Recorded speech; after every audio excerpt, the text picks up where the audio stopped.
Hello Voltheads, you are watching the self-proclaimed, sarcastically named Captain KeyForge, also known as PJ Broughton of the Steel City Snufflegators.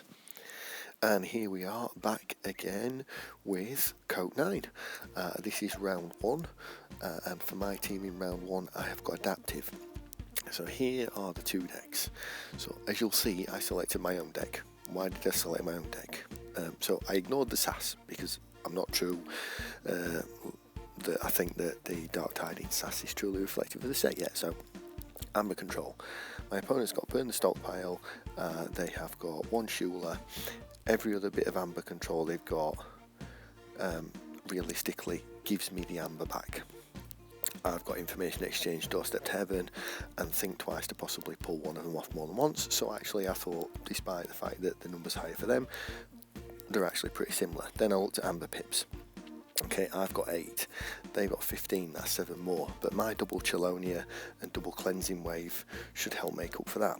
Also as well, the triple Larry of the Lakes, their board control is all damage based rather than destroy based, coupled with the fact that my deck has got 22 creatures, double theirs, and I have always favoured big boards as a player, I always have.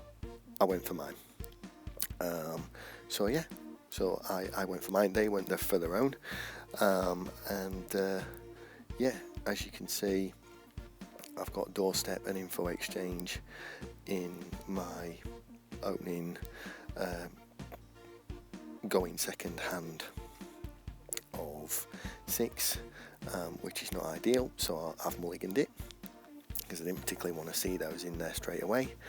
And then we will crack on. So on turn 1 my opponent is choosing this, and they have put down Schuler, which is a bit unfortunate for them that one of their Amber Control cards has gone down on turn 1. So I've gone into logos, I've played Science and Infomorph, then I have passed the turn. So then it is their turn 2, and they have gone for Brobnar, they've gone for Loot the Bodies, Warsong, and then another Loot the Bodies. That's unfortunate as well, because that had some big burst potential, which is going to be a ride for them there. I have raised the tide, I've played Chelonia, then I've played down the old Paddy, and then played the Ambermancy just for the Amber Pip. And then I'm going to pass the turn. My opponent's gone into this, they have reaped with Schuler, they've played Dance of Doom to kill the Chelonia, they've played Hysteria to return all 3 cards to hand, and then put down Schuler again. And then they've passed the turn to me. So obviously with the Hysteria there has managed to clog my hand a little bit, but it's not the end of the world, it happens. So I played Numquid, which has killed Schuler, then I've played Larry of the Lake, then Seneschal Sargasso. I mean, the Larry now is buffing them all with an extra bit of armour. My opponent's played Sanctum, they've played Gorm of Arm, they've played Begone, they've played Inspiration, obviously nothing to ready and fight with there. And then they've put a shoulder armour onto Seneschal Sargasso. So I've gone into logos again, I've played Information Exchange, shame about the Positron Bolt, but it hasn't damaged any of my creatures. Then I've played the Infomorph, played the Australis Seaborg, that left me 1 card in hand, and then I've drawn back up, and as you can see, the fact that I favour heavy creature is it. My deck is starting to take the board. They've played a Champion, Tabris and a Bulwark, but yeah, I mean, I'm starting to take the board, and as I said at the start, I looked at that and I think they're going to have trouble getting this board back. So yeah, also as well with some armour spread across all my creatures got +2 armour at the moment, and when that other Larry of the Lake goes down, that's going to be +4 armour for all my creatures. I mean, that is a lot of armour to get through. When every creature's got +4 armour, I mean, they're not unkillable, but certainly for fighting into them and stuff like that, they become very difficult to get rid of. So I fought into the Champion Tabris, with the Seneschal Sargasso. I must admit I've made a slight mix up here on the Beige Magus. I thought it was play as well as fight, so maybe that's a slip up there. But it's not a massive problem. I mean, the Bulwark would do 6 damage, so it would get rid of something if it fights into it. The Champion Tabris would do 8 as well. So yeah, you know, maybe my opponent will be fighting on the next turn. But yeah, as I say, I put down the old Badge Magus, and I put it in between Seneschal Sargasso and Larry the Lake, which I don't think is a bad place to put it, but as I say, there's a slight mix up there for misplay from me, because I think it's play as well as fight, and it is actually just fight, ready and fight with each of its neighbours one at a time, so it's not a playability. But as I say, not massively the end of the world. This is possibly a mistake here with the Cleansing Wave. It puts me on 7. We have talked about burn the stockpile, and obviously if you leave yourself on 6, burn the stockpile can't trigger, so maybe I shouldn't be going to 7 there, but equally I'm fishing for it. If he uses the burn the stockpile here, he can't use it later, and I can go to 8, 9, 10 and I don't have to worry about it. So he's gone into Brobnar, he's played Valda, plus as well, if he goes with Sanctum again, he can't take me off check, so that's another reason to go to 7. It sort of takes those 2 Sanctum creatures out for a turn, or I get a key, one or the other. And yeah, there we go, that is played to burn the stockpile. So I mean, it's made me lose 4, it's a shame about that, but it's gone now. That's the closest thing he's got in that deck to mass amber control. So I mean, there's charrettes in there, but if I go to 9, unless he's got multiple charrettes, and to be fair, I don't think he had just the one, I know I'm pretty safe for check, for forging. So yeah, it's not nice to see the 4 go, but it's nice knowing it's now in his discard pile and he can't use it again. So yeah, the only things he's got left amber control wise are the pit demons, which are not down and they have to come down and get ready to use. He's also played an anger to ready and fight with Valda, and he's took out one of the Larry of the Lakes, which is a good shout. So yeah, like I say, the 2 pit demons can come down, but they've actually got to be down and ready to be used.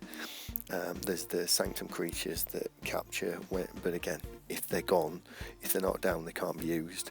So that'll only really leave him with the Charette, because the Shuler's gone as well. So not many opportunities now for him to take me off check. And again, with 2 Sanctum cards in hand and that big Sanctum board already, it seems a shame not to use it, because as well, those creatures either side of the Badge Magus, I can use them, and then I can fight with Badge Magus and I can use them again.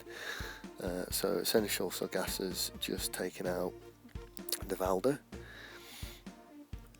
Also as well, don't forget that every creature has got at least 4 armour, because there are 2 layers of the lake down, so I mean, it's almost too much armour, because it's sort of anti-synergy with the Cleansing Wave, because there's so much armour going round. I can't damage my own creatures while I'm fighting. But I may be able to nick getting to check with the Cleansing Wave and the doubling up the usage of the Badge Magus. We will have to see. So I'm just thinking who to fight Badge Magus into, and who to fight the Larry the Lake into and stuff like that. So I've reaped with Numquid, I've reaped with Larry the Lake. I'm definitely fighting Badge Magus. Just deciding, do I kill... Well, I won't kill the champion, because the champion's got a fair bit of armour as well. And it has damaged Badge Magus a little bit. It's not the end of the world. So yeah, now I have to choose who I want to fight. So I use Seneschal Sargasso first, and I will bust Champion Tabris, and then Larry hits Bulwark, and then Cleansing Wave comes down to gain me 3 amber, puts me on 8, and then I pass the turn. So the only way he's getting me off check now is with the Charette. So he's gone into Sanctum, he's played Shoulder Armour, he's Reek with Bulwark, played Potion of Invulnerability, Blinding Light to stun all the Sanctum creatures. He's played Virtuous Works, put himself in a really strong check of 10. I mean, I have got a Doorstep into Heaven in the deck which could take him off there, but obviously you can see it's not in my hand. So I'm giving up the key next turn. I mean, that stunning of all the Sanctum creatures, he had a couple of those cards in his deck that could stun all creatures of a house, so I knew it was going to come and it was going to hurt me because of the whole big board. But we'll go into logos. I've reaped with the Seaborg, I've reaped with Infomorph, play down old Edad, play down the other Seaborg, play down Dataforge. The biggest shame about that is that I couldn't get to check, because again, unless he's got a Charette, I would have been forging there if I got to check. So he's played 3 Fates, and he's destroyed Sargassa on my side, Bulwark on his side, and then Seaberg on my side. He's played down Pit Demon, played down Charette, captured 3. So yeah, even if I had got to check, he would have taken me off it. Obviously the Pit Demon now is a worry because it's got an action steal 1, so I need to be paying close attention to what I do or do not do with that, because that could make life a little bit difficult for me if it gets stuff off.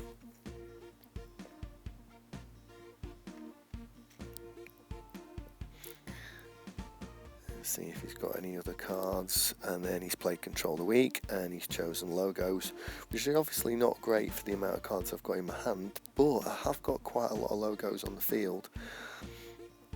I've got a Seaborg, I've got the old Egad, and I've got the Infomorph as well. I'm just looking at what's in my discard there with the Think Twice. With the Info Exchange having gone down, I'm going to play Think Twice, and I'm going to Info Exchange to take him off check. That's one of the good things about that Think Twice. I nearly always use it on Information Exchange or on Doorstep, and then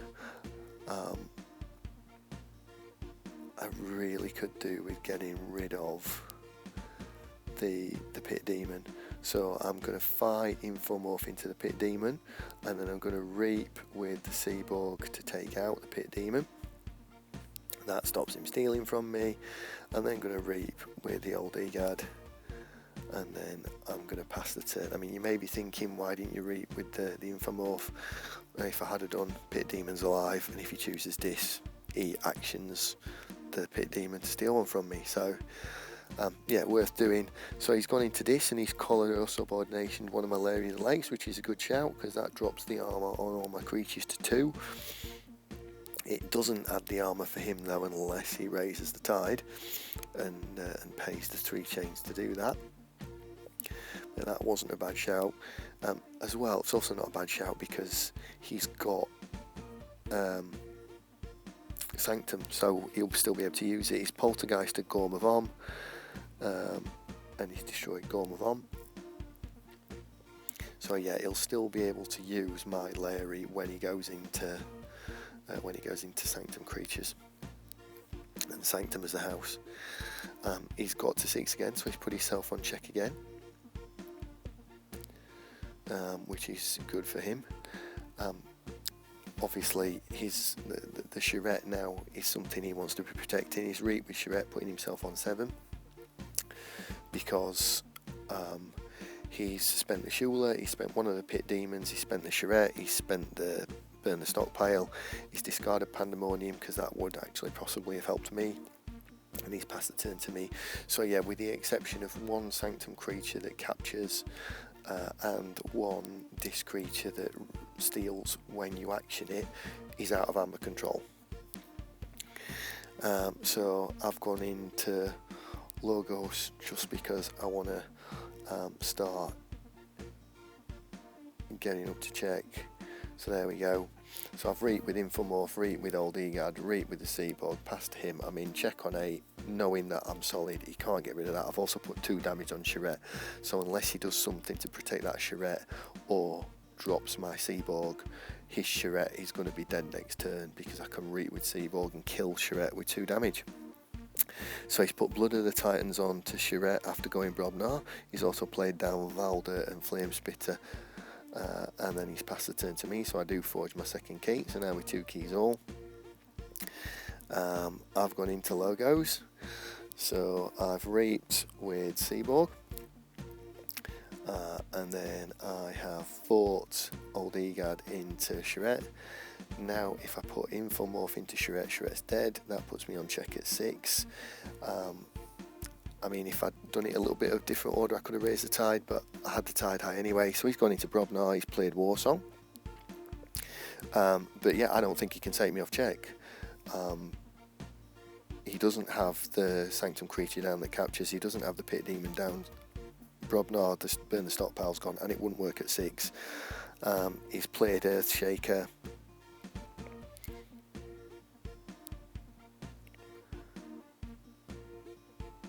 Gaining a bit of amber from fighting with Valder, and he's managed to get to 4, but as I said, all the amber control that you could use on play is gone, and yeah, I've won that game 3 keys to 2, and also as a team we have won as a team.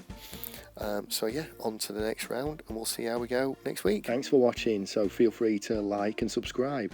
I love comments and criticism, so please feel free to leave those. I'll hope to see you next time, but until then, may the forge be with you.